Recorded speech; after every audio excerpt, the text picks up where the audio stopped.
یکی از نقاشی‌های معروف دنیا این نقاشیه که احتمالاً تا بال چندین بار دیدینش. نقاشی تحت عنوان ایوان مخوف و پسرش ایوان.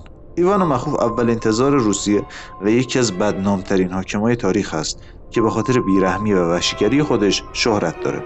توی نوامبر 1581 ایوان به عروس باردار خودش، احتمالاً به خاطر پوشیدن لباسهایی که از نظر اون بی‌حیایی حساب می‌شدن، حمله میکنه.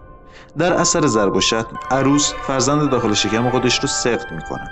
زمانی که پسرش به خاطر این موضوع جلوش میسته، ایوان مخوف در اثر عصبانیت با عصای خودش چندین ضربه به سر پسرش وارد میکنه که منجر به شکستن جمجمش میشه.